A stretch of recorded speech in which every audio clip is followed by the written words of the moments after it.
사랑하는 성도 여러분, 11월 18일 목요일 아침입니다. 하나님 은혜와 평강이 함께하기를 축복합니다. 좋아요, 구독 꼭 눌러주세요. 천만 성도 큐티하는 그날까지 우리 함께 달려가도록 하겠습니다. 오늘 우리에게 주시는 하나님의 말씀은 욥기 27장 13절에서 23절까지의 말씀인데요, 우리 함께 13절의 말씀을 읽도록 하겠습니다.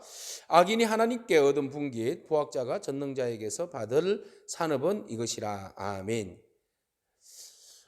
친구들의 그 변론을 다 들은 욥은 이제 그 자기 자신의 그 의로움과 그 모든 것들을 이제 해명하기보다는 하나님이 나에게 주신 이 그 고난의 의미와 뜻이 무엇인가, 여기에 대해서 이제 관심을 가지기 시작합니다. 그래서 초반부에는 왜 나에게 이런 고통이 왔습니까? 라고 힘들어하고, 또 나는 무죄합니다라는 것을 막 강조하고, 또 상당히 많은 부분 원만 섞인 말들로 말하지 않았습니까? 그런데 이제는 그런 이제 원망과 뭐 친구들에게 논쟁하고 뭐 이렇게 자기의 무죄를 막 이야기하기보다는 오직 이곳에 고난에 감추어진 하나님의 뜻이 무엇인지, 여기에 대하여서 이제 욥이 조금씩 이제 관심을 그곳을 향하여서 가고 있음을 바라봅니다. 우리가 항상 겪게 되는 것이 그거죠. 처음에는 고난이 왜 나에게 왔을까 원망하는 마음이죠. 그러나 우리 신앙의 사람들은 이 고난이 주어진 이 상황만 바라보는 것이 아니라 고난의 보자기에 둘러싸여져 있는 하나님의 그 뜻, 보석, 그것을 발견하는 그런 마음들이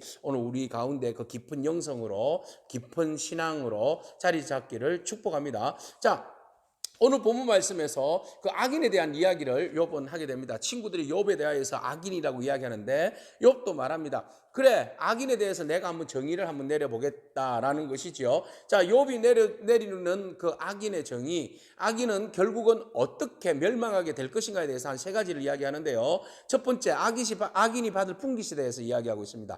분깃이라는 것은 하나님이 주시는 기업이지 않습니까? 그런데 악인들도 그 기업이 있다는 거예요. 그 기업이 뭐예요? 결국은 하나님의 심판과 멸망이다라는 것이죠. 자, 그러면 그 하나님의 분깃, 악인을 향한 분깃이 어떻게 악인들에게 멸망으로 다가오는지 한번 살펴보도록 하겠습니다. 세 가지인데요. 첫 번째는 그들의 그 재산들이 그냥 순식간에 날아가 버린다. 아니요, 먼저는 그들이 질병으로 인하여서 고난 당한다라는 것이죠. 악질, 질병, 이것들로 인하여서, 병으로 인하여서 어려움을 당하게 될 것이다. 자, 보겠습니다. 14절, 자손이 번성한다 할지라도 결국은 재난으로 인하여서 칼에 맞아 죽을 것이고, 그 후손들은 음식을 배부르지 못하게 먹을 것이며, 남은 자들이 있다 할지라도 죽음의 병이 돌아서 결국 죽게 될 것이고, 그걸로 인하여서 그 남은 여인들이 가부가 되었는데 너무 상황이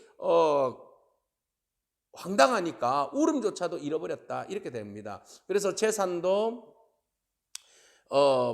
건강도 그냥 순식간에 빼앗길 것이다, 소멸할 것이다, 이런 이야기가 되겠네요. 자, 두 번째, 그들에게 임하는 재앙들을 보시기 바랍니다. 그들이 모든 것들이 쌓아 올렸던 그 엄청난 부가 순식간에 황폐하게 될 것이다 라는 것이죠. 자, 어떻게 황폐하게 됩니까? 오늘 티끌같이 쌓았습니다. 또 그리고 의복을 진흙더미같이 쌓아 올려놨습니다. 근데 그것이 한순간에 무너져 버리는데, 그들의 집도 아주 견고하게 고래등같이 지었지만 순식간에 조의 집처럼, 거미 집처럼 무너질 것이고, 파수꾼의 초막 있죠, 임시 거처같이 그렇게 무너져 버릴 것이다. 결국은 그들이 쌓아놓은 모든 재산과 모든 부는 의인들에게 돌아갈 것이다. 17절, 그들이 만들어 놓은 옷들은 의인이 입을 것이고 그의 은은 죄 없는 자가 차지할 것이다, 이렇게 되어 있습니다. 그래서 악인들이 아무리 부를 축적한다 할지라도 그 부가, 악인들의 부는 어떻게 해서 축적되겠습니까? 사람들을 그 착취하고 부정한 방법으로 취한 거 아니겠습니까? 근데 결국 그것을 하나님께서 심판하시면 그 모든 것들이 다 빼앗기고, 그의 자녀들은 다 병들어서 또 죽게 될 것이고, 그의 재산들은 다 한무랑 무너져 버릴 것이다 라는 것이지요. 자, 그들이 잠시 자고 일어나면 순식간에 모든 재산들은 19절에 사라질 것이다. 부자로 누웠는데 아침에 일어나니까 모든 것이 그냥 탈탈 털리고 마는 그런 거지 신세가 되었다는 것입니다. 자, 이뿐만 아니라 그들의 삶 가운데 하나님께서 엄청난 재난을 불러일으켜서 그들의 삶 자체가 두려움으로 가득 차게 될 것이다 라고 말씀하고 계십니다. 20절 이후로부터는 두려움이 물같이 그들에게 올 것이고, 폭풍이 밤에 그를 앗아갈 것이며 동풍이 그를 들어 올리리니 그는 사라질 것이다. 네, 폭풍과 동풍, 네, 엄청난 그 비바람이죠. 동풍은 또 엄청난 사막바람입니다. 이런 것들이 한번 몰아닥치면 순식간에 모든 것들이 다 날아가 버린다는 겁니다. 그러니까 하나님께서 그 악인에 대하여서는 하나도 아끼지 아니하시리라. 32절 아끼지 않고 그들을 버릴 것이다. 네, 그러니까 사람들의 웃음거리가 될 것이다. 박수치면서 그들을 그 악인의 죽음을 비웃을 것이다. 이런 이야기를 하고 있습니다. 여러분 이 이야기를 바라보면서 악인의 결과가 어떤 것인지 우리는 너무 잘 알고 있습니다. 근데 어떻게 보면 이 악인의 결과가 마치 욥의 인생같이 보이지 않습니까? 그래서 욥은 이야기하는 겁니다. 이렇게 악인이 그 악으로 인하여서 이런 결과로 망하게 할 것인데 하나님께서, 근데 내 인생은 하나님이 그렇게 악인의 멸망의 그 순서에 따라서 망한 인생 아니라는 겁니다. 나는 오직 하나님께서 나를 고난으로 몰아넣은 데는 분명히 하나님의 뜻이 있다라는 겁니다. 나의 무죄함이, 나는 하나님께서 나의 무죄함을 인정해 주실 것이라는 강력한 소망이 들어져 있습니다. 그러니까 내가 악인이다라고 이야기하면서 인정하는 것이 아니라 악인의 삶은 이런 거야. 근데 이 악인이 결국은 이렇게 망할 것이야. 여기에 욥의 친구들도 포함되어 있습니다.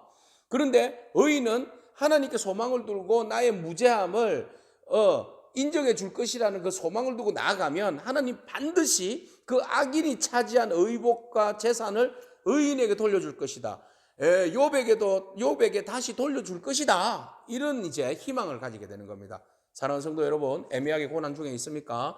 여러분 그 고난 가운데서 좌절하지 않기를 축복합니다. 너무 학대하지 않기를 축복합니다. 그 속에 하나님 담고 있는 그 하나님의 그 기쁘신 뜻이 있음을 바라보고 소망 가운데 인내하기를 축복합니다. 자, 악인은 어떻게 한다고 말합니까? 21절에 보면 사라지게 할 것이다. 그의 인생이 기억되지 않고 사라지게 할 것이다. 그리고 32절에 아끼지 않고 버릴 것이다. 사람들의 웃음거리가 될 것이다. 그러나 의인은 하나님 앞에 기억될 것이다. 여러분들의 삶과 인생이 고난 가운데 있어요. 그렇지만 그 누구도 기억해 주지 않는다 할지라도 하나님은 여러분들 기억해 주실 줄로 믿습니다. 다른 사람들이 여러분 인생을 아끼지 않는다 할지라도 여러분들의 인생은 하나님께서 아껴 주실 줄로 믿습니다. 여러분 다른 사람들이 여러분들이 비웃고 조소한다 할지라도 하나님께서 여러분들을 존귀하게 세워 주실 줄로 믿습니다. 그 하나님 바라보면서 여러분 오늘의 고난의 시간들을 믿음으로 인내하고 나아가기를 축복합니다. 승리하십시오. 기도하겠습니다. 하나님 감사합니다. 하나님은 공의의 정의의 심판자이심을 믿습니다. 고백합니다. 하나님, 세상의 모든 것들은 하나님께서 공의대로 심판하십니다. 의인의 잘됨과 의인의 부유함과 의인이 아무런 제재 없이 그렇게 살다가 죽어가는 인생 바라보며 정말 하나님은 살아계시는가 우리가 의문을 제기할 때가 있습니다. 그러나 하나님은 살아계시고 세상 끝에서 반드시 악인은 심판하시며 의인의 죽음이 애매하게 죽었다 할지라도 고난 가운데 죽었다 할지라도 하나님께서 그 삶을 인정하시고 축복하시고 기억하시고 그를 존귀하게 세워주시는 하나님을 신뢰합니다. 오늘 우리가 믿음으로 이 땅 가운데 살게 하여 주시고 반드시 하나님 우리를 높이 세워주시는 그 은혜를 바라보며 오늘의 고난과 삶의 시간들을 최선을 다하여서 믿음으로 승리하는 저희들의 삶이 되게 하여 주옵소서.